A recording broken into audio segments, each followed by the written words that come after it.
할렐루야. 아멘. 오늘은 특별한 말씀, 주님의 폭로, 불탄, 그렇게 해도 되겠습니다. 호세아서를 보겠습니다. 호세아 4장 6절로 10절 말씀 함께 보겠습니다. 내 백성이 지식이 없음으로 망하는도다. 내가 지식을 버렸으니 나도 너를 버려 내 제사장이 되지 못하게 할 것이요, 내가 내 하나님의 율법을 잊었으니 나도 내 자녀들을 잊어버리리라. 그들은 번성할수록 내게 범죄하니 내가 그들의 영화를 변하여 욕이 되게 하리라. 그들이 내 백성의 속죄 제물을 먹고 그 마음을 그들의 죄악에 두는도다. 장차 백성이 제사장이나 동일함이라. 내가 그들의 행위대로 벌하며 그들의 행위대로 갚으리라. 그들이 먹어도 배부르지 아니하며 음행하여도 수요가 늘지 못하니 이는 여호와를 버리고 따르지 아니하였음이니라. 아멘. 아멘. 이스라엘 백성에 대한 하나님의 폭로, 저들의 죄를 지적하시고 있는 장면을 오늘 보게 됩니다. 뭐라고 그랬어요? 이 백성이 지식이 없어 망한다. 오늘 6절에 보니까 내 백성이 지식이 없으므로 망하는 것. 내가 지식을 버렸으니 나도 너를 버려 내 제사장이 되지 못하게 할 것이요, 내가 내 하나님의 율법을 잊었으니 나도 내 자녀들을 잊어버리리라. 하나님은 무조건 사랑하시고 무조건 용서하시고 무조건 자비를 베푸시고 긍휼을 베푸시고 복을 주시는 하나님이라, 이렇게 우리가 생각하는데 이 말씀을 보면 하나님이 상당히 조건적이세요. 지식을 잊어버리면 내가 제사장이 못되게 할 것이고 내 율법을 잊어버리면 내 자녀들도 잊어버리리라. 축복의 계획 가운데 죄하여 버리리라. 그런 말씀이죠. 예레미야 4장 22절에 보면 내 백성은 나를 알지 못하는 어리석은 자요 지각이 없는 미련한 자식이라. 그러니까 하나님을 알지 못해 그 지각이 미련하고 어리석은 자가 돼요. 왜 그런가요? 악을 행하기에는 지각이 있으나 선을 행하기에는 무지하다. 그러니까 이스라엘 백성들이 어떻다는 거예요? 상태가 여호와를 알지 못하는 어리석음, 그 지각이 없는 것이 뭐예요?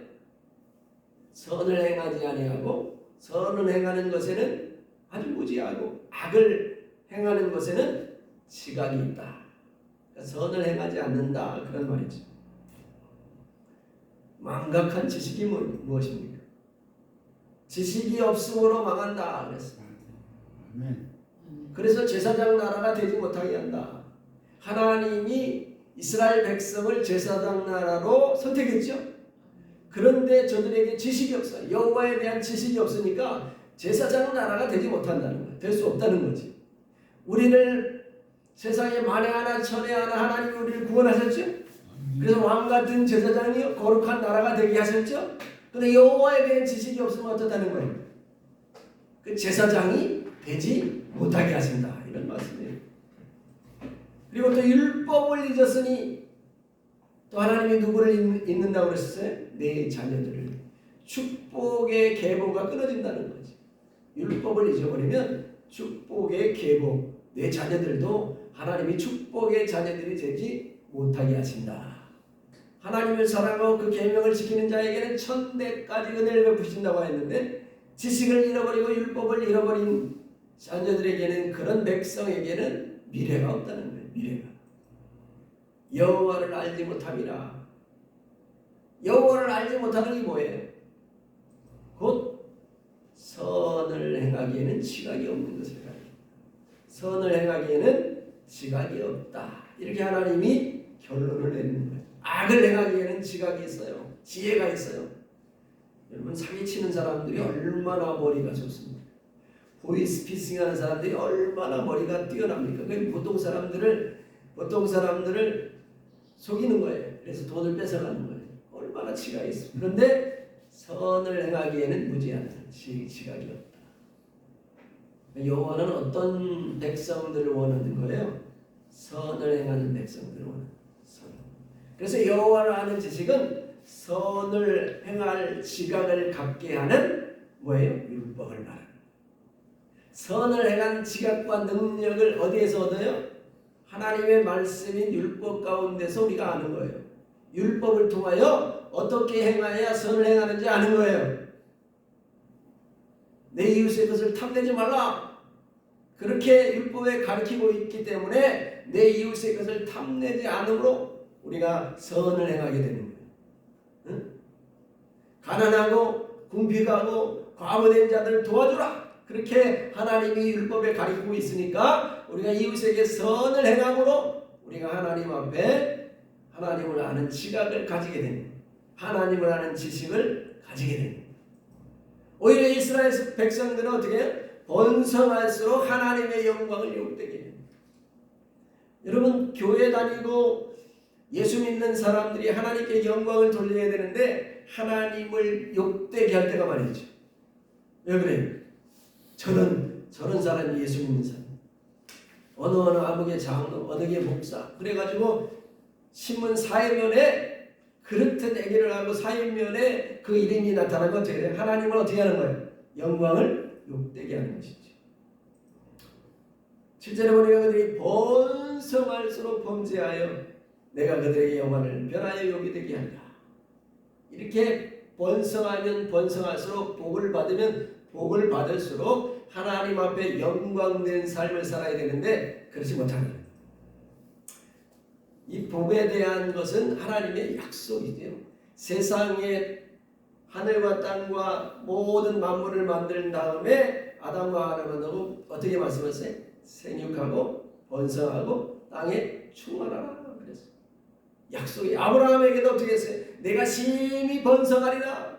내가 큰 민족이 되게 하고 너 자손 가운데 왕이 나게 하리라. 그렇게 약속을 했죠. 또 이삭에게도 야곱이 이삭에게도 내가 하나님이 내게 번성하게 하고 내가 여러 민족이 되게 하리라. 그렇게 하나님이 약속하신 것을 이삭에게 야곱이 또 예언해 줬다는, 그렇게 약속해 줬다는. 하나님이 우리에게 약속해 주신 것은 번성하고 생육하고 번성하고 땅에 충만을 가득 차야 된다. 가득 차게 하시는 것이 하나님의 축복인데 가득 차면 찰수록 어떻게 누가 드러나야 되는 거예요? 하나님이 드러나야 되는 거예요. 우리를 창조하신 하나님의 영광이 나타나야 되는데 번성하면 번성할수록 하나님의 영광이 유기되게. 열심히 처음에 예수 믿고 열심히 새벽기도 나오고 기도하고 열심히 해서 부자가 되었어요. 부자가 되어서 돈이 많아지면 어떻게 되나요? 하나님 앞에 영광을 누리고 선교도 하고 이웃도 사랑하고 가난한 사람도 도와주고 또 교회도 아름답게 꾸미고 그렇게 하나님 앞에 영광된 물질로 사용되고 하나님 앞에 영광을 돌려야 되는데 간혹 그러지 못할 때가 많이 있어요. 번성하는 것이 오히려 독이 되고 악이 됩니다. 한국 교회가 돈이 많아요? 없어요? 엄청 많죠. 그래서 뭐 비싼 땅에 뭐 교회를 짓는데 황금으로 아주 그냥 굉장히 아름답게 져요. 그런데 하나님의 영광이 더 드러납니까? 하나님의 영광이 땅에 떨어지나요? 성도들의 삶이 하나님 앞에 거룩함에 이르는 지식이 지혜가 없어요. 하나님에 대한 지식을 잃어버렸어요. 그의 삶이 악하기 때문에 하나님의 영광은 오히려 땅에 떨어져 번성하고 축복해 아름답게 됩니다. 한국교회가 처음에 평양에 부흥이 일어났을 때는 그 수가 얼마 되지 않았어요. 그런데도 교회가 세상에 정말 등불이 되었어요. 밝은 빛이 되었어요. 근데 오늘 교회가 1000만이 나가는 기독교인의 숫자를 가지고 있는데 교회가 어떻게 해요? 세상 사람들이 욕하는 대상이 되었어요. 그게 어디서 온 거예요? 번성하였지만은 하나님 앞에 영광된 삶이 없었기 때문이다. 저들이 망하게 된 이유가 제사를 잊었기 때문인가요? 하나님 앞에 예배를 잊었기 때문인가요? 호세아 4장 8절에 보니까 그들이 내 백성의 속죄 제물을 먹고 그 마음을 그들의 범죄에 두었다. 이사야서에는 하나님께서 이 백성이 나에게 제물을 가져오고 나에게 예배를 드리고 소제를 드리고 번제를 드리면서도 악을 행하니 이 백성이 아주 나에게 고역을 주는 것이다. 그렇게 표현하고 있는데 여기도 보면 속죄 제물을 먹고 그 마음에 죄악을 그대로 가지고 있다. 그렇게 말씀합니다. 레위기 4장 2절에 보니까 이스라엘 자손에게 말하되 이르라 누구든지 여호와의 계명 중 하나라도 그릇 범하면은 속죄 제물을 드려라. 그래서 속죄제를 드리라. 하나님의 계명을 어기면 하나님 앞에 속죄제를 드리는 거예요. 그래서 저들이 마음의 가책을 받아 속죄 제물을 드렸어요. 그런데 다시 그 마음은 여전히 죄악 가운데 있다. 회개가 뭔가요? 회개가 하나님 잘못했습니다. 그게 회개인가요? 애들이 뭘 잘못하고 엄마 아버지 앞에 나 잘못했어요. 눈물 콧물을 흘리면서 다음부터 안 그럴게요. 그렇게 해놓고 또 조금 있다가 또 그 짓을 해요. 그게 반성이고 회개인가요? 하나님 앞에 회개는 뭐예요? 죄에서 돌아서는 거죠. 악한 것에서 자기를 바꾸어 의로운 삶으로 돌아서는 거예요. 근데 여기 보니까 마음은 그대로 죄악 가운데 있다. 속죄 제물은 지극히 거룩하니 여호와의 앞 번제물을 잡는 곳에서 그 속죄 제물을 잡는 것이요 죄를 위해 제사 드리는 제사장이 그것을 먹으라. 그렇게 레위기서에 말하고 있는데 여기 보니까 제물을 드리고 제물을 먹어야 돼. 그런데 마음속에 그대로 죄악을 가지고 있다. 그러니까 죄를 회개하거나 십자가의 은혜로 죄를 씻지 안에서 망하는 것이 아니라 날마다 예배를 드리고 속죄 제물을 드리고 하나님 앞에 제사는 드리지만 마음속에 죄악이 그대로 있다는 거예요. 마음속에 죄가 그대로 담겨 있다는 거예요. 그러니 그들이 망하게 되었다 그런 말이에요. 그래서 이렇게 여호와를 아는 지식이라고 하는 것은 그 하나님의 말씀을, 그 하나님의 율법을 우리 속에 간직하고 그 말씀대로 따라 사는 것을 가리켜 여호와의 지식이라는 거예요. 지식을 버렸다고 할 때 저들이 하나님의 율법을 몰라서 버렸다고 했나요? 아니죠.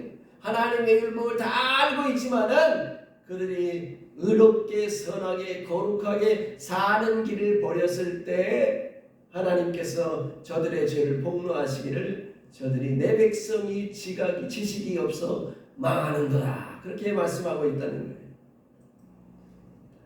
그래서 이 말씀을 아마 우리 신약에 살고 있는 우리 교회와 예수 믿는 성도와 한번 이렇게 연결해서 생각을 해보려고 합니다. 오늘 본문의 배경은 그렇고 예수 십자가와 여호와의 지식의 관계. 우리 신약 성경 4장 12절에 보면 우리가 늘 암송하는 말씀이 있어. 다른 이로서는 구원을 받을 수 없나니 천하 사람 중에 구원을 받을 만한 다른 이름을 우리에게 주신 일이 없으리라. 그렇죠? 아멘. 예수 외에는 구원받을 이름을 우리에게 주신 일이 없다. 그렇게 말합니다. 오직 예수 구원신앙을 말할 때 이 말씀을 들어요. 오직 예수.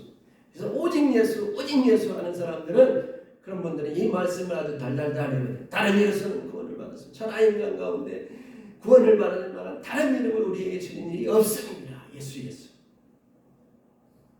그런데 제가 성경을 살펴보니까 오직 예수 신앙이라고 하는 것입니다. 성경의 진리보다는 신학이 만들어낸 것이다. 이런 결론을 내렸어요. 오직 예수. 오늘 이렇게 좀 지각에 활발한 지각의 작용에 의해서 이 말씀이 싹 깨달아졌으면 좋겠어요. 오직 예수 신앙은 성경이 창세기부터 계시록까지 있는 이 말씀을 중심으로 나온 그런 교리가 아니라 오히려 신학이라고 하는 사상. 그래서 오직 예수는 누가 오직 예수예요? 오직 예수. 누가 오직 예수를 잘 외쳐요? 복음주의라고 하는 신학죠. 오직 예수는 또 누가 잘 외쳐요? 구원파. 구원파. 예수면 다 돼. 과거, 현재, 미래의 죄가 예수 때문에 다 용서받았으니 뭐 우리는 자유하다. 구원파. 오직 예수. 영접교리 좋아하신 분. 오직 예수. 오직 예수. 그 구원파입니까? 구원파만 그렇습니까? 모든 교회가 다 그렇죠. 오직 예수. 오직 예수 가지고 평생을 선교사 하시는 분도 있어요. 세미나, 집회나. 오직 예수.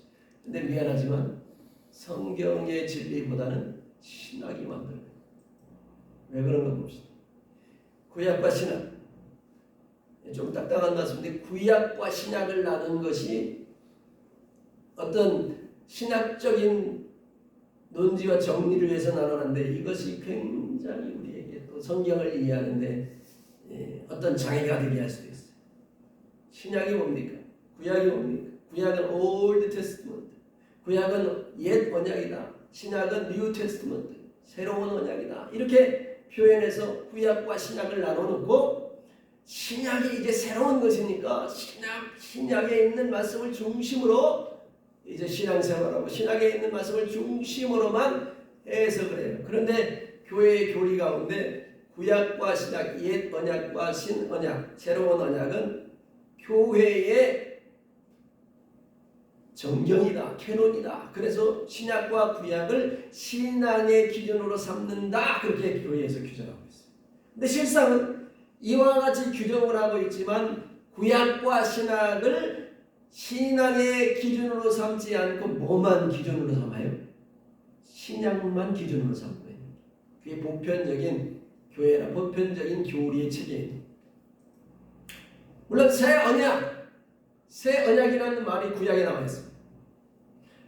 에레미야 31장 31절로 33절에 보니까 여호와의 말씀이니라. 보라 날이 이르리니 내가 이스라엘 집과 유다 집에 새 언약을 맺으리니. 무슨 언약? 새 언약. 이 언약은 내가 그들의 조상들의 손을 잡고 애굽 땅으로 인도하여 내는 날에 맺은 것과 같이 아니할 것은, 그러니까 옛날 애굽 땅에서 인도해 냈던 그 시대의 모세를 통하여 맺었던 그 언약과 같지 않은 새로운 언약이 나온다. 그래서 그것은 예수 그리스도께서 오심으로 새 언약을 맺게 된다고 그렇게 해석합니다. 잘 보세요. 새 애굽 땅에서 인도해 내던 날에 맺은 것과 같이 아니할 것은 내가 그들의 남편이 되었어도 그들이 내 언약을 깨뜨렸습니다. 여호와가 누구래요? 남편이라고 소개합니다. 여호와의 말씀입니다. 그러나 그날 후에 내가 이스라엘 집에과 맺은 언약은 이러하니 곧 내가 나의 법을 그들 속에 두고 그 마음에 기록하여 나는 그들의 하나님이 되고 그들은 내 백성이 될 것이라. 여호와의 말씀이니라. 새 언약에 맺는 이유가 뭐래요? 애굽 땅에서 인도했던 날과 같이 맺었던 그 언약을 남편이 되기 위해서 그들과 맺은 언약을 맺었는데 그들이 언약을 깨뜨렸다. 애굽 땅에 인도하는 날에 맺은 언약, 그건 옛날 언약이라고 말할 수 있죠. 그 언약을 하나님께서 왜 맺었어요? 뭐가 되기 위해서? 남편이 되기 위해서 맺었다는 거예요. 남편이. 그런데 왜 그 언약을 깨뜨렸어요? 왜 깨뜨렸어요? 왜 깨졌어요? 그 언약이? 하나님이 마음을 바꿨나요? 그들이 그 말씀에 어떻게 해서 순종하지 않았어요. 아까 제사를 지내지 않았으므로 그들이 여호와에 대한 지식을 잊어버렸다는 그랬어요? 아니면 하나님의 말씀에 불순종함으로 지간을 잊어버렸다는 그랬어요? 하나님의 말씀에 순종하지 않음으로 여호와에 대한 지식을 잊었다고 그랬죠. 제사가 아니었죠. 여기도 하나님이 언약을 깨트린 이유가 뭐예요? 저들이 하나님의 언약을 깨트린 이유가 뭐예요? 그 말씀대로 살지 않고 불순종했기 때문이야. 그런 거예요. 네, 오늘 좀 지각을 이렇게 좀 지혜를 우리 머리를 좀 여유 있게 열어놓으시고 이 말씀을 받으시기 바랍니다. 이스라엘 집과 맺은 언약, 새 언약은 뭐라고 그랬어요? 그날 후에 내가 이스라엘 집과 맺을 언약은 이러하니 내가 나의 법을 그들 속에 두고 그 마음에 기록하여 나는 그들의 하나님이 되고 그들은 내 백성이 되리라. 뭐를 기록한다는 거예요? 뭐를? 마음속에. 나의 법. 나의 법은 뭐예요? 하나님의 말씀 율법이죠? 나의 법을 어디에 둔다는 거예요? 그들 속에 마음에 기록한다는 거예요. 마음에. 그래서 내 백성이 되게 한다는 거예요. 왜 얘들은 언약이 깨졌죠? 그 마음에 기록되지 않았기 때문에 깨진 거예요. 순종하지 않았기 때문에 그 언약이 파괴된 거예요. 더 이상 그 언약이 실효성을 갖지 못하는 거예요. 그래서 다시 하나님이 언약을 세운다는 거예요. 다시 그들과 언약을 세운다는 거예요. 예수 그리스도를 상징해서 이 말씀을 표현하고 있는 것은 맞아요. 그런데 그렇게 예수님을 통하여 새 언약을 맺어지는 맺는 이유가 뭐냐면 이유가 십자가의 은혜를 통해서 우리의 죄를 용서하시려고 맞죠. 그런데 그보다 더 중요한 것은 하나님이 첫 번째 맺었던 그 언약이 깨어지고 변한 것이 아니고 그대로 그것을 가져오시는데 어떻게 한다는 거예요? 우리 마음속에 우리 속에 기록되도록 한다. 하나님의 백성이 되게 한다. 이해가 되셨나요? 첫 번째 언약과 새 언약의 내용이 달라요, 같아요? 같죠? 같아요? 내용이 같아요. 첫 언약을 하나님께서 애굽 땅에서 그들을 끌고 나와 모세를 통하여 맺은 첫 언약의 중심 내용이 뭐예요?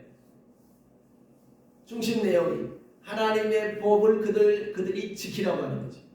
두 번째 언약의 핵심은 뭐예요? 하나님의 법을 그들의 마음속에 기록하라는 거예요.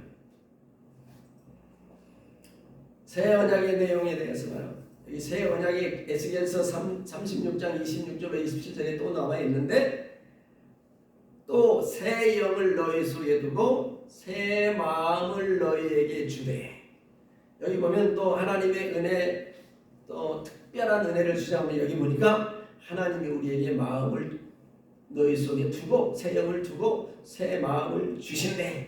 거기서 강조해가지고 우리를 그저 바꿔주시는 줄로 그렇게 또 착각을 해요. 잘 들어보세요. 새 영을 너희 속에 두고 새 마음을 너희 속에 주되 너희 육신에 있는 굳은 마음을 제거하고 부드러운 마음을 줄 것이며 또 내 영을 너희 속에 두고 너희로 내 율례를 행하게 하리니 너희가 내 규례를 지켜 행하리라. 새 영을 두고 새 마음을 주는 이유가 뭐예요? 굳은 마음을 부드럽게 하는 이유가 뭐예요? 내 율례를 행하고 규례를 지켜 행하게 하라. 이해가 되세요? 새 언약을 맺고 새 영을 주시는 이유가 그 마음속에 새 영을 주고 새 마음을 주는데 그 마음이 부드럽게 되고 굳은 것이 제하여지고 율례와 규례를 지켜 행하는 것이다. 그랬어요. 근데 우리가 말씀을 볼 때 율례와 규례를 지켜 행하는 것은 다 빼고 앞에 26절만 그냥 새 영을 주고 새 마음을 주고 그 다음에 굳은 마음을 제거하고 부드러운 마음을 그것까지만 보는 거예요. 근데 27절에 더 중요한 것은 내 영을 너희 속에 두는 이유가 뭐냐? 왜 새 마음과 새 영을 주고 부드러운 마음이 되게 하고 굳은 마음을 왜 제거해버렸냐? 내 율례를 행하게 하고 규례를 지키게 하기 위해서. 그래서 새 영을 어디에 주신대요? 마음에 주신대, 속에. 그래서 어때요? 부드러운 마음을 주신다. 율례와 규례를 지켜 행하게 됩니다. 이 말씀을 잘 찬찬히 보고 묵상을 하면 이런 결론이 나오는 거예요. 새 영과 새 마음을 우리에게 주는 것이 뭔가? 굳은 마음과 부드러운 마음이 되는 것이 뭔가? 그게 뭐예요? 내가 새 영과 새 마음을 받는 것이 뭘까? 내가 굳은 마음이 제거해지고 부드러운 마음이 되는 것이 뭘까? 뭐예요? 율례와 규례를 지켜 행하는 것을 가리켜 굳은 마음을 제하고 부드러운 마음이 되었다 그러는 거예요. 율례와 규례를 지켜 굳은 마음이 제하여지고 부드러운 마음이 된 것이 뭐예요? 우리가 새 영을 받은 것이고 우리 마음속에 새 마음을 받은 것이다. 그러면 새 영과 새 마음을 우리가 하나님께 받으려면 어떻게 해야 되냐?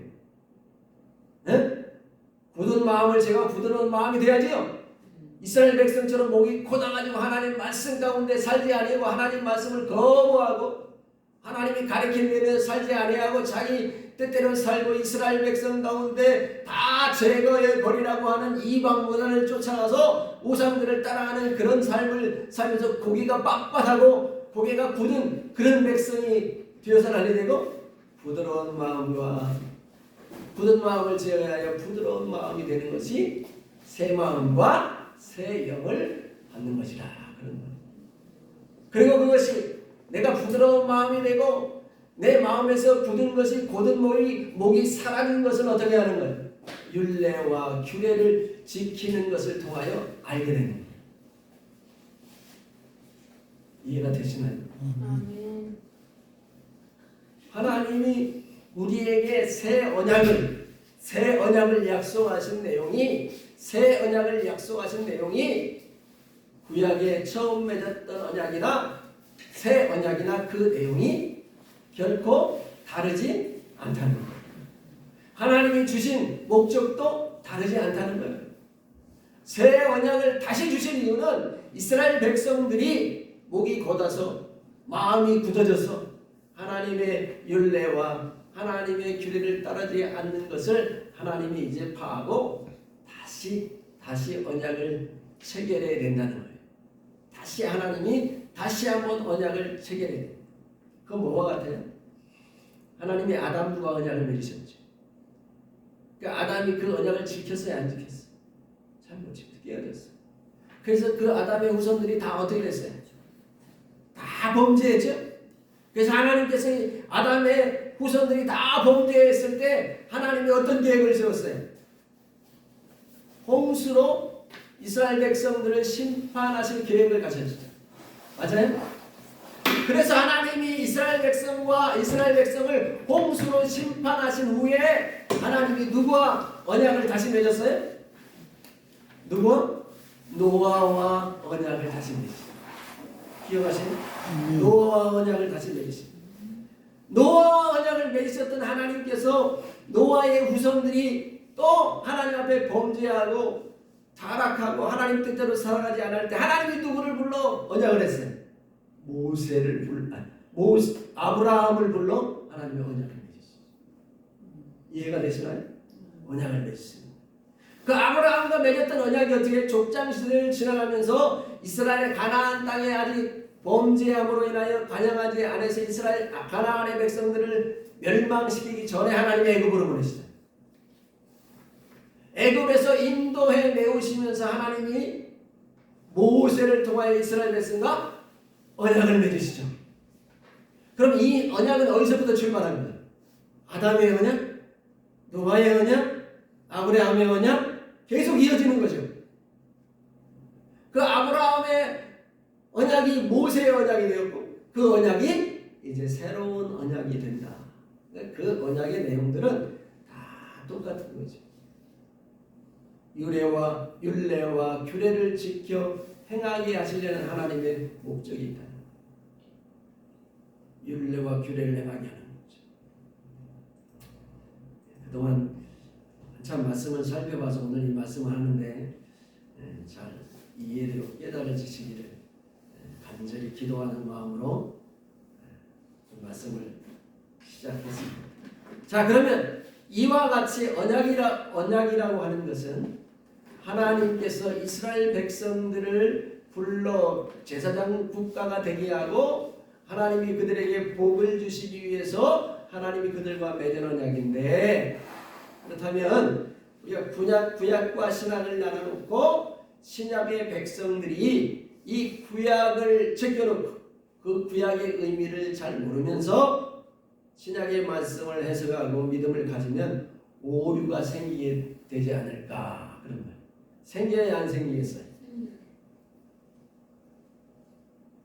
정말 죄송한 말씀입니다만 목사님들이 신학을 공부하고 대학을 4년하고 신학교 4년 3년을 하고 그 다음에 목사고시에 대해서 목사가 되는데 성경에 대해서 제대로 알고 목사가 되시면 좋겠는데 저도 그랬지만 성경에 대해서 제대로 알지 못하고 목사가 돼요.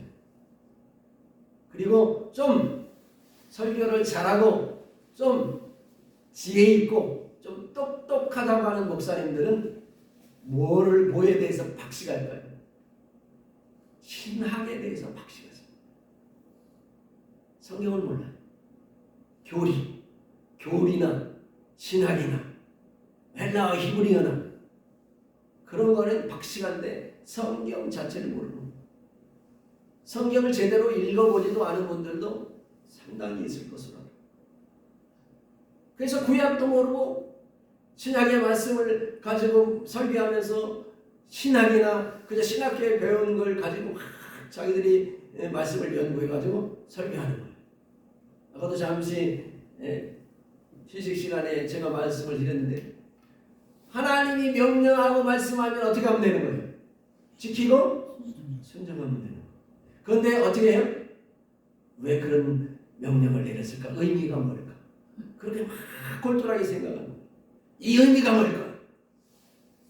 간음하지 말라 그러면 뭐 하면 되는 거예요? 간음 안 하면 되죠. 근데 그걸 골똘히 연구해. 왜? 자신이 없거든 간음 안 할 수가. 그러니까 골똘히 연구해. 간음하지 말라는 의미가 뭐냐? 아 이건 영적으로 우리가 타락하지 말라는 의미다. 이렇게 해석을 해내는 거예요. 그 의미가 뭔가를 설교하는 거예요. 의미가 뭔가. 그러니까 성도들이 하나님 말씀을 읽어도 전혀 모르는 거예요. 왜? 의미를 깨달아야 되는데 이게 무슨 의미인가? 설교를 그렇게 하니까 의미를 찾다 보니까 전혀 모르는 거예요. 그래서 우리는 히브리 헬라어를 모르고 원어를 모르니까 이 번역된 성경을 가지고는 이게 하나님을 아는데 장애가 많다. 장애가 많긴 뭐가 많아? 알고도 넘치도록. 구약의 말씀을 깨닫지 못하고 하나님의 말씀을 해석하려고 그러면 오류가 하는 거예요. 그래서 어떤 신앙을 아까 나왔다고 그랬죠? 오직 예수 신앙을 하는 거예요. 예수로 다 된다. 거짓말 안 하고 교회에 있는 모든 목사님들의 설교 제목 주제가 다 그거예요. 오직 모든 것은 너마로 통한다. 오직 예수로 통한다. 그걸 가르쳐요. 예수 믿으면 다 천국 간다고 가르쳐요. 미안하지만 예수 믿는다고 예수한다고 천국 갑니까? 그럼 벌써 예수님 오셨어요. 벌써 천국은 차고 넘쳐서 예수님이 심판하러 오셨어요. 근데 아직도 안 오는 걸 보면, 안 오시는 걸 보면 아직도 수가 안 찼다. 로마서 12장에 보면 이스라엘의 충만한 수, 이방인의 충만한 수가 차야 주님이 오시는데 충만한 수가 안 차는 거예요. 찰 수가 없는 거예요. 오직 예수 신앙. 오늘 갑자기 들은 분들은 저 목사 이단인가 생각하시지 못해. 봅시다. 빌립보서 3장 또 이런 말씀을 받쳐주는 또 말씀이 있죠. 빌립보서 3장 8절로 9절에 바울이 이럽니다. 또한 모든 것을 해로 여기면 내 주 그리스도 예수를 아는 지식이 가장 고상하기 때문입니다. 내가 그를 위하여 모든 것을 잃어버리고 배설물로 여김은 그리스도를 얻고 그 안에서 발견되려 함이니 그랬단 말이야. 바울이. 그러니까 바울이 가말리의 문화생으로 모세 오경을 율법을 달달달달 암송하는 그 사람이 모든 것을 배설물로 여기고 오직 그리스도를 얻기 위해서 모든 것을 버린다 그랬으니까 오직 예수다. 뒷받침해주는 성경이 있어요.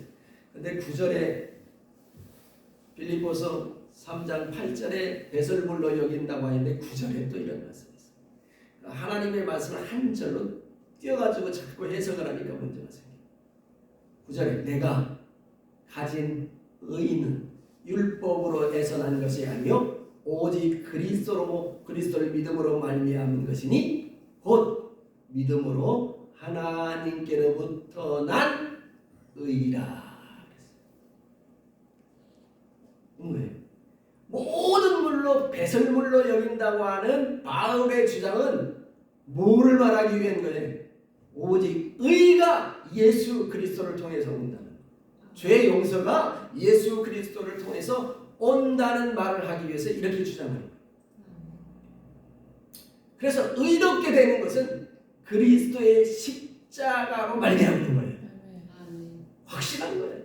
구약에도 창세기 보면 아담이 범죄하고 에덴 동산에 쫓겨낼 때 하나님이 창세기 15절에 여인의 후손을 약속했고 21절에 저들에게 뭘 지어 입혔어요?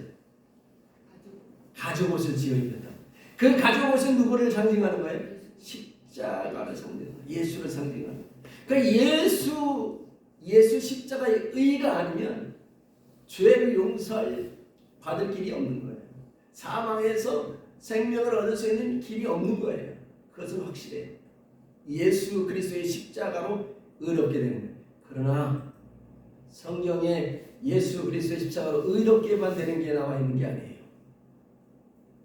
열매 맺는 것을 해요. 그러나 열매 맺는 것은 뭐로 열매 맺어지는 거예요? 뭐로 열매 맺어지는 거예요? 율법의 말씀.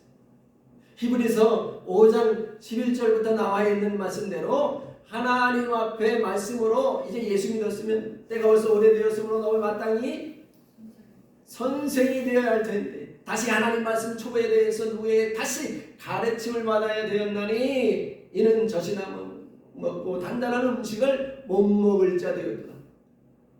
이거 단단한 음식을 먹어야 되는데 날마다 젖만 먹고 있는 아이라는 거예요. 어린아이. 대저 어린아이는 의의 말씀을 경험하지 못한 자. 중요한 말씀인데 해석을 안 해. 의의 말씀을 경험하지 못했다. 구원의 말씀을 경험하지 못했다. 장성한 단단한 음식은 장성한 자의 것이니 저들이 지각을 사용하여 연단을 받음으로 선악을 분별합니다. 선악을 구별해내는 삶의 연단이 있어야 된다는 거예요. 그래야 열매가 되어진다는 거예요. 그래야 하나님 앞에 장성한 자가 된다는 거예요. 여러분 장성한 자가 되라고 말하잖아요.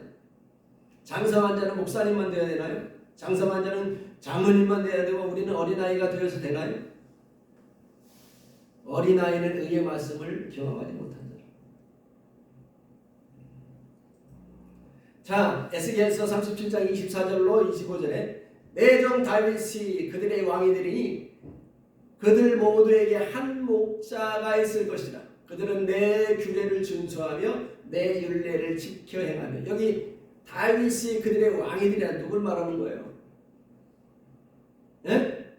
다윗은 이미 죽었는데 무슨 다윗이 왕이 된대요? 다윗의 줄기에서 나온 누구를? 예수 그리스도를. 그들에게 한 목자는 누구예요? 그리스도죠. 예수 그리스도. 한 목자가 있을 것이라. 근데 거기 한 목자가 한 왕이 왜 있느냐? 그들이 내 율례를 준수하고 내 규례를 준수하고 내 율례를 지켜 행하게 하기 위해서 한 목자 영원한 왕이 다윗 왕이 나타난다는 거예요. 내가 내 종 야곱에게 준 땅 곧 그의 조상들이 거주하는 땅에 그들이 거주하되 그들과 그들의 자자손손이 영원히 거기에 거주할 것이요 내 종 다윗이 영원히 그들의 왕이 되리라. 누가 그들의 영원한 왕이 된대? 어떤 사람의 왕이 된대? 규례를 준수하고 율례를 지켜 행하는 그들의 영원한 왕이 된대. 이 신약에 이런 말씀이 있어요. 신약에 있는 사도들은 이런 말씀을 다 무시했나요? 사도행전 15장에 보면 할례 받는 문제 때문에 예수 믿는데 소동이 예루살렘 공의회 의회에서 회의를 했어요. 그래서 결정을 했어요. 율법에 대해서 너희가 저쪽 받을 이유가 없다. 이 말씀을 또 오해해가지고 율법을 무시하는 경우도 있어요. 간음을 피하고 목매어 죽인 짐승을 피하고 피를 멀리하도록 하자. 이렇게 결정을 했어요. 그래서 이제는 율법에 대해서 공격하는 자들에 대해서 이렇게 말하라. 그렇게 사도행전 15장에 말하고 있는데 그렇게 결정한 이유가 그 밑에 단서가 달려요. 오늘 집에 가서 한번 보세요. 15장 읽어보시죠. 왜 그렇게 음행을 피하고 웅매에 죽은 짐승을 피하고 피를 피하라고 그렇게 결정했는지 그 밑에 단수가 나옵니다. 왜? 그들에게 안식일마다 모세율법을 낭독하는 그들에게 가르치는 일이 있으니 이것만 저들이 금할 때 이 말씀만 준수하도록 하자 그렇게 나와 있는 그 밑에 왜 율법을 가르친다는 거야 안 가르친다? 안식일마다 율법의 말씀을 신약의 성도들도 그대로 배우고 있었다는 거예요. 교회는 안 배우지. 율법이라고 쳐가지고 다 완성되었다고. 그거 하려도 또 몇 시간 해야 되는데 나중에 기회 있습니다.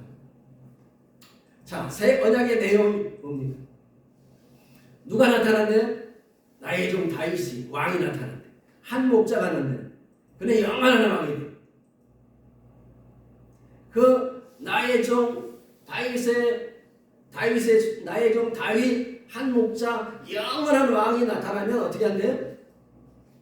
규례를 준행하고 율례를 행하게 한대. 그들의 왕이 된대. 그들의 목자가 된대. 그들이 그런 나의 종이 그렇게 한대. 아까 규례와 율례를 행하게 되는 것을 뭐라고 말했죠? 굳은 마음을 제하고 부드러운 마음을 준다 그랬죠. 부드러운 마음. 굳은 마음을 제하고 부드러운 마음을 가지는 게 뭐라고 그랬어요? 규례와 율례를 행하는 것이다. 그러면 이들이 조상 땅에서부터 받은 그 땅에 영원히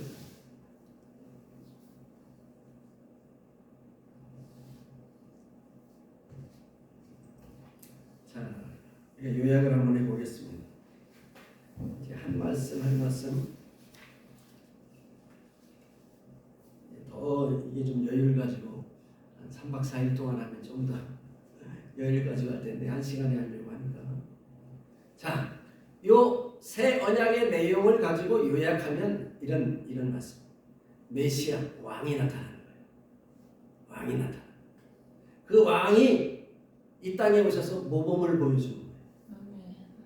그래서 모든 일에 죽기까지 순종하시는 거예요. 자, 예수님이 이 땅에 오신 것이 뭐를 보여주기 오신? 모범을 보여주시려고 오신 거예요. 삶을 통해서 모범을 보여주는 거예요. 순종하는 삶을 보여주는 거예요. 그래서 어디까지 순종하는 거예요? 죽기까지 순종하는 거예요. 그래서 이와 같은 모습을 예수님을 통하여 하나님의 자녀된 사람들이 어떻게 살아야 되는 걸 본을 보여주는 거예요. 그래서 메시아는 모범을 보이심으로 자기의 백성들을 어떻게 마음을 부드럽게 한다. 그 부드럽게 한다는 게 뭐예요? 규례와 율례를 지켜 행하게 하신다. 그래서 이런 부드러운 마음을 주셔서 영원한 땅에 들어가게 하신다. 이게 복음이에요. 이게 내용. 이게 예수 그리스도를 통하여 우리를 인도하시고 역사하시는 하나님의 말씀이 창세기부터 계시록까지의 핵심 말씀인 거예요. 의인은 누구를 통해? 예수를 통해. 의를 이루면 됩니까? 어린아이인 거예요. 어떻게 돼요? 자라나야 되는 거예요. 하나님의 백성다운 하나님의 자녀된 삶으로 자라나고 열매가 되어지는 거예요. 그 본을 누가 보여줬어요? 예수 그리스도께서 이 땅에 오셔서 33년 동안 우리에게 보여주셨어요. 예수님이 이 땅에 오실 때 성인으로 왔어요? 어린아이로 왔어요? 우리와 태어난 것이 똑같은 몸으로 오셔가지고 이 땅에서 33년을 사시면서 하나님의 사람들이 어떻게 살아야 될 것을 우리에게 보여주신 거예요. 그래서 너희는 누구를 따르라? 나를 따르라. 예수님 따르라 그랬어요. 그 삶을 살아라. 이 말씀이 좀 이해가 되시나요? 이런 거예요. 자, 아담이 하나님께서 만들어주신 아담이 하나님과 관계에서 실패했어요? 성공했어요? 하나님하고 언약이 어겨서 실패했죠? 실패자예요. 아담은 실패자예요. 그럼 두 번째 아담으로 오신 예수 그리스도는 이 예수 하나님과의 약속 가운데서 성공했나요? 실패했나요? 성공했지. 그래서 우리의 구주가 되었지. 네. 우리의 메시아가 되셨지. 그럼 아담은 실패했고 예수 그리스도는 성공했어요. 모범을 보여줬어요. 그래서 예수 믿는 사람들 하여금 예수 그리스도의 모범을 쫓아가서 계시록에 가면 어떤 사람이 구원받는다고 했어요? 하나님 말씀을 이기는 자. 이기는 자. 아담은 실패하는 자였어요. 예수님은 어떤 자예요? 이기는 자였어요. 그런데 계시록에 가면 하나님의 자녀 될 자, 하나님의 백성 될 자는 어떤 자들이에요? 이기는 자들. 자, 그럼 이 말씀이 이해가 되시나요?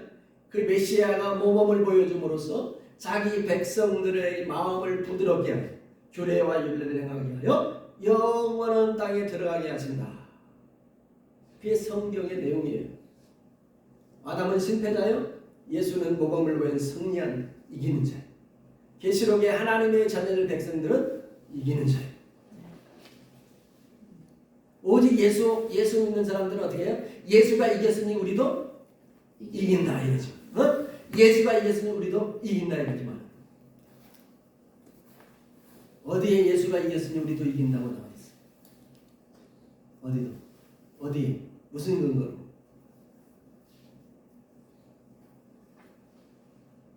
예수님도 하나님의 말씀대로 살아가라 이렇게 말하죠. 부자가 내가 어떻게 해야 영생을 얻을 수 있습니까? 성경이 뭐라고 돼? 율법이 뭐라고 되어 있느냐? 내 이웃을 내 몸같이 사랑하고 하나님을 사랑하고 내 이웃을 내 몸같이 사랑하라. 너도 그렇게 행하라. 너도 그렇게 행하라. 준수는 너희가 바꿔 해양과 11조를 드릴 줄 아는 더 중한 긍휼과 의는 버렸도다. 이것도 행하고 저것도 버리지 말아야 할지니라. 마태복음 22장 22절.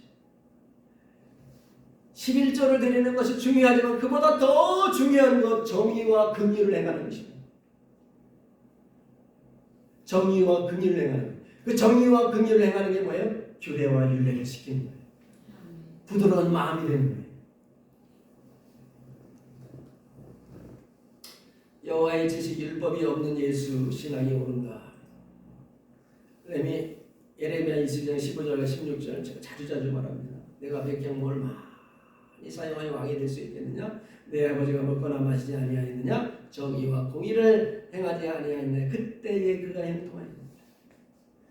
너는 백향목을 여호야김을 들고 하는 거야. 이스라엘 이 백향목을 가지고 큰 집을 지니까 네가 왕이 된 것 같지는 그렇지 않다. 내 아버지는 정의와 공의를 먹고 마시는 것처럼 행했다. 그때 그가 형통했다. 가난하고 궁핍한 자를 변호하면서 형통했다. 이것이 나를 안내하느냐. 여호와의 말씀. 이게 무슨 말씀? 이게 보니까 아까 말씀드린 거죠. 마태복음 22장 22절에 바이슬 친저 외식하는 서기관 능력과 바리새인들이여 너희가 박하와 해양과 근처에 11조를 드리되 율법에 더 중한 바 정의와 긍휼과 믿음은 버렸도다. 그러나 이것도 행하고 저것도 버리지 말아야 할지니라 라고 했습니다. 정의와 공의가 뭐예요? 정의와 공의. 가난한 자와 궁핍한 자를 변호하는 게 뭐예요? 이게 뭐래요? 이렇게 하면 복을 받는다. 형통한다. 정의와 공의를 행해서 복을 받고 가난한 자와 궁핍한 자를 변호해서 복을 받고. 이것이 뭐라고 그랬어요? 예레미야 22장 15절 16절 말씀. 이것이 여호와를 아는 것이다. 이것이 여호와의 지식이다 이런 말이에요. 에? 여호와의 지식이다. 오늘 보세요 말씀. 너희가 내 백성 지식이 없어 망하는도다 그랬잖아요. 정의와 공의를 행하고 가난한 자와 궁핍한 자를 도와주지 않으므로 이 백성이 망하는도다 그 말씀이에요. 마태복음 22장 23절 23절에 뭐라고 그러는 거예요? 정의와 긍휼을 잊어버렸다 그랬어요. 이게 뭐예요? 여호와를 아는 거예요. 이게 뭐예요? 믿음이에요. 순서대로 안 열린 거예요. 예레미야 22장 15절에 16절에 정의와 공의를 행하고 복을 받아 형통해. 가난한 자와 궁핍한 자를 변호하고 형통해 복을 받아. 이걸 가리켜 여호와를 알미라 그랬어요. 마태복음 22장에도 보면 정의와 11조는 다 드려요. 바깥과 해안과 근처의 11조는 다 드려. 심지어. 그런데 더 중요한 정의와 긍휼을 행하지 않아. 정의와 긍휼을 행하지 않아. 가난한 자와 궁핍한 자를 도와주는 게 뭐예요? 긍휼이죠? 네? 긍휼이잖아요. 똑같은 말씀입니다. 정의와 긍휼을 행하지 않아. 그건 뭔데? 여호와를 아는 건데 행하지 않아. 정의와 긍휼을 행하는 것이 뭐예요? 믿음이라.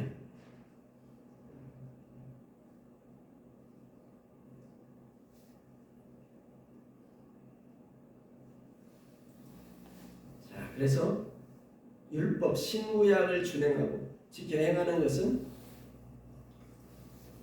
여호와를 아는 거예요. 다시 말하면 여호와를 아는 게 뭐냐? 내가 하나님의 말씀에 순종한 만큼 아는 거예요. 다시 한번. 율법을 지켜 하나님의 말씀을 지켜 행하는 것이 여호와를 아는 건데, 그럼 여호와를 아는 것이라고 하는 것은 내가 말씀에 순종하는 만큼 여호와를 아는 거예요. 맞아요? 순종하고 있는 만큼 여호와를 아는 거예요. 내가 사랑이 많아서 사랑하는 사람이야. 그럼 여호와를 어떻게 망하는 거예요? 사랑하는 사람, 사랑으로만 하는 거예요. 네? 공의의 하나님을 아직 모르는 거예요. 그러니까 그런 말씀을 내가 순종함으로 아는 거예요. 그럼 이렇게 신구약 말씀을 준행하고 사는 사람들을 가리켜서 우리는 또 뭐라고 말할 수 있나? 그리스도의 제자라고 말할 수 있어요. 이렇게 그리스도의 제자된 삶으로 하나님의 말씀에서 순종하면 어떻게 해요? 열매 맺는 삶이라 그렇게 말하세요. 그래서 여호와를 아는 것은 신앙이고 믿음입니다. 우리가 좋아하는 것, 십자가를 지는 거예요. 여러분, 말씀을 순종하고 지키는 게 십자가를 지는 거예요. 교회에 무슨 사역을 짊어지고 나가는 게 십자가를 지는 거라고 생각하는데, 그 교회의 사역의 십자가만 지고 가던 사람은 어떤 꼴이 되나요? 마태복음 7장 21절에 주여 주여. 진짜 십자가는 뭐예요? 말씀에 순종하는 삶이 진짜 십자가예요. 이 땅에 예수 믿는 사람 가운데 말씀에 순종해서 살아가는 성도들이 있어요, 없어요? 있어요. 그런 사람들은 어떻게 해요? 삶이 편안해요, 팍팍해요? 교회 안에서도 시험이 많아요.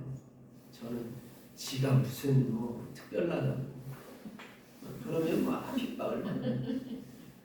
그게 십자가를 지는 거예요. 그런 사람이 백성이고 자녀인 거예요. 하나님의 백성.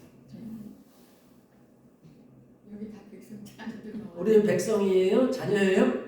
십자가를 지는 사람이에요? 믿음을 가진 사람이에요? 믿음을 가진. 오늘 다 추스려 갖고 큰 믿음, 자기 믿음 어떻게 말해요? 내가 순종하는 나는 믿음이 이거 어떻게 그걸 보여줄 거예요? 큰 믿음. 난 새벽기도 나가고 열심히 하고 다 해 누구든지 그런 사람은 큰 믿음이라고. 그렇게 다니는데 나는 부족해가지고 믿음이 없어요. 그런 사람이 많은데 내가 하나님의 말씀에 순종하여 사는 삶의 양을 측정하기 때문에 큰 믿음, 작은 믿음을 말할 수 있는 거예요. 어린아이가 신앙이라고 말할 수 있는 거예요. 어린아이 신앙은 젖만 먹는 그저 엉덩이나 들여도 아유 이쁘다 교회 왔으니까 잘했다 아유 축복한다 그게 어린아이 신앙이에요. 장성한 자는 어떻게 해요? 지각을 사용하여 연단을 맞는 거예요. 시험 가운데 이겨내는 거예요. 응? 이웃에 따라 탐내지 않는 거예요. 남을 시기하고 질투하고 미우고 갖지 않는 거예요. 내 속에 막 혈기가 올라와도 마음을 다스리고 굳은 마음이 부드러운 마음이 되기 위해서 애쓰고 하나님의 말씀 가운데 자기를 서서 순종하는 복종시키는 거예요. 여기 순종 목사님. 순종 목사. 여기 알곡들만 갔습니다. 자, 율법을 준행하고 신구약 말씀을 지키는 게 뭐라 그랬죠? 율례와 규례를 지키는 그게 부드러운 마음이 되었다. 하나님이 우리를 부드러운 마음이 되게 하시는 것보다 되게 하시지만 우리가 율례와 규례를 지켜 행함을 보고 내가 부드러운 마음이 되었다. 그리고 속에 말씀을 기록했다. 그렇게 말합니다. 내가 지키는 말씀이 내 안에 기록된다. 내 안에 기록된다. 요한복음 15장이 23절에 말하였습니다. 나를 사랑하는 자는 내 말을 지키리니 아버지께서 그를 사랑하시고 우리가 그에게 가서 거처를 그와 함께 하리라. 요한에서 3장 마지막 절에 어떻게 해요? 하나님의 말씀 어려운 것이 아니 하나님의 사랑하는 자는 내 계명을 지키리니 내가 너희 안에 주신 성령으로 말미암아 너희 안에 거한다. 성령으로 말미암아. 그 성령으로 말미암아 우리 안에 거한다고 하는 게 뭐예요? 우리 속에 부드러운 마음을 주었다는 거예요. 우리 마음 속에 그 말씀을 기록한다는 거예요. 우리 말씀에 그 말씀을 기록했다는 게 뭐라고 그랬어요? 율례와 규례를 지켜 행하는 것이다. 그러니까 내 속에 얼마나 기록됐느냐? 얼마나 주님이 나에게 거하시느냐? 내가 순종하고 지키는 만큼 주님의 은혜가 내 안에 거하고 있는 것입니다. 소나무 뿌리 뽑아가지고 성령이 내 안에 거하는 게 아니에요. 미안하지만 은사하시는 분들 내가 존중합니다. 무시하지 않아요. 근데 그분들의 마지막이 힘든 모습들을 내가 많이 봤어요. 마태복음 7장 21절 같이. 왜 그래? 하나님과 함께 하나님의 나에게 주신 말씀과 규례를 지켜 순종하고 예수님이 순종하는 삶을 통해 삶을 이겨내신 거죠. 우리도 이겨내는 신앙의 인격자가 되어서 결국 마지막에 이기는 자가 되어서 하나님 앞에 서야 되는데 그렇지 못했기 때문에 그런 거예요. 예수 믿으면 되지 이게 천국 가나요? 예수 믿으면 되지 이게 천국 가나요? 5살이었나? 6살이었나? 손자가 이렇게 할아버지한테 묻습니다. 할아버지, 말씀을 전하니까 할아버지, 천국에 가면 죄 짓는 사람이 없나요? 저 충격을 받았어요. 한 번도 그런 질문을 나에게 한 사람이 없어요. 제가 뭐 충격을 머리에 뜨는 거지 못해. 저도 그런 생각을 해본 적이 없어요. 여러분 천국에 가면 죄 짓는 사람이 있어요? 없어요? 확신할 수 있어요?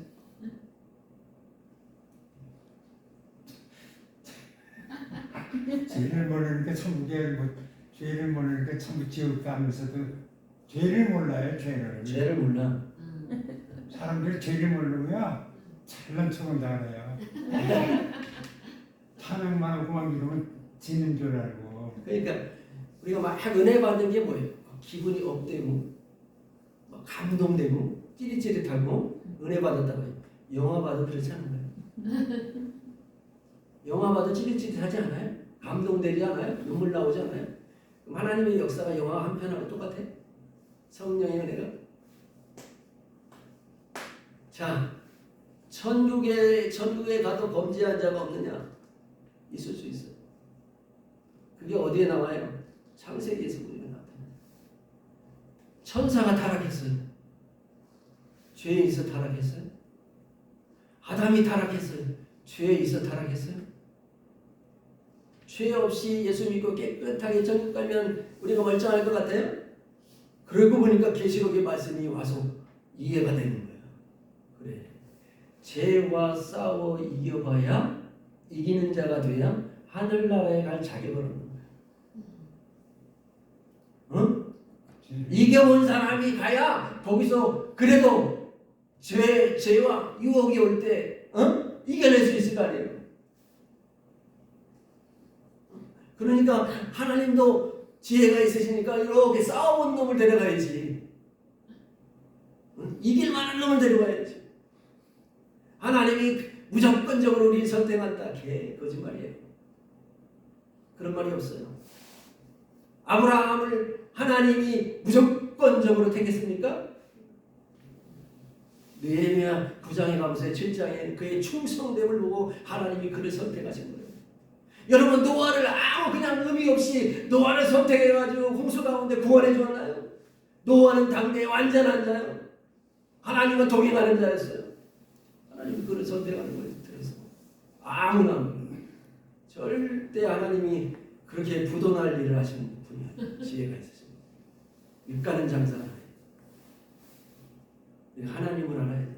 제가 요즘 계속 생각하는 게 하나님을 섬기는데 우리 성도들이 마치 무당이 섬기는 신을 섬기듯이 섬긴다.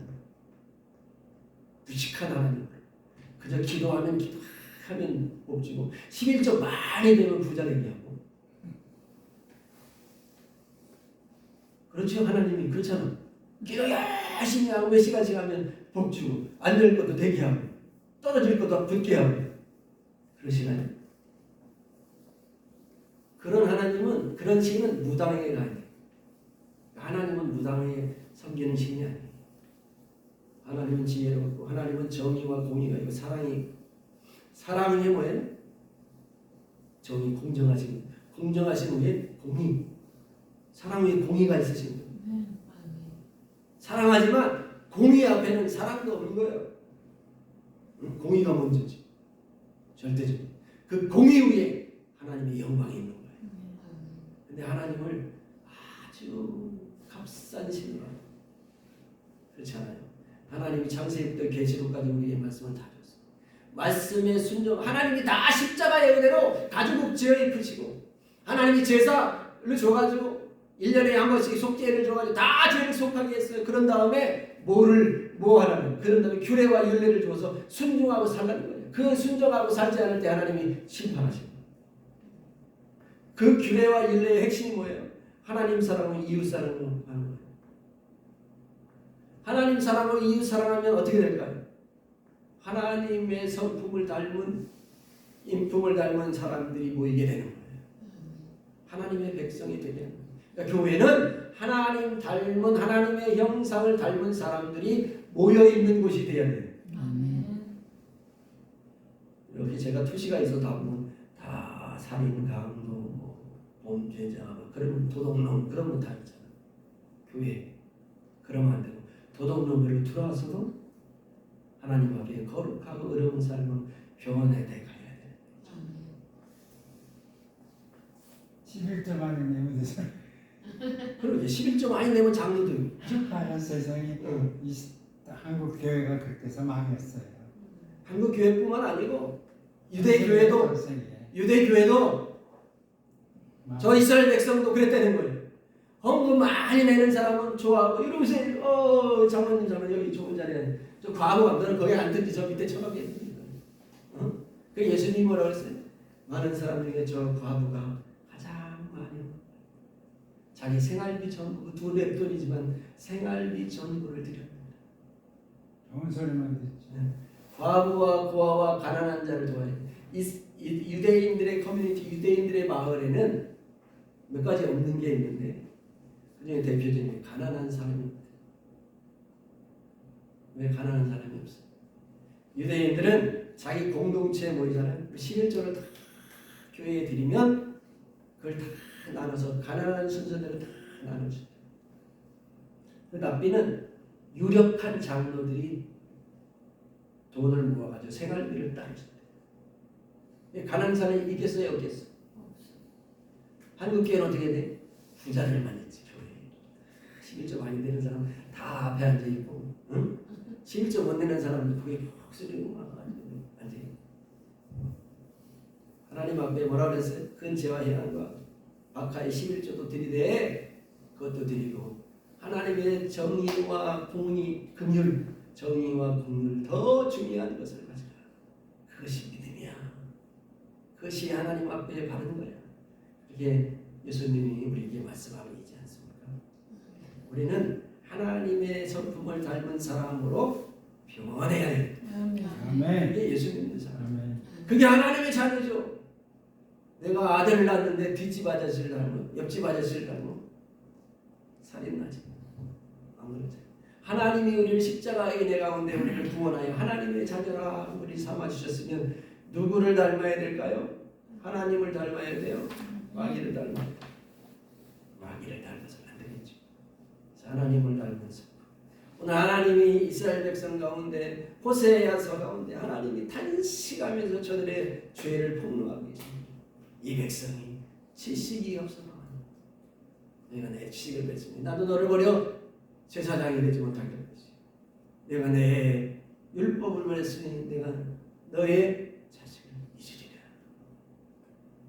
하나님의 말씀 가운데 좀 말씀을 천천히 보면서 우리가 좀 부족해도 하나님의 말씀 가운데 나를 바꿔가고 하나님을 닮은 성품으로 변해가는 저와 여러분이 되시길 주의 이름으로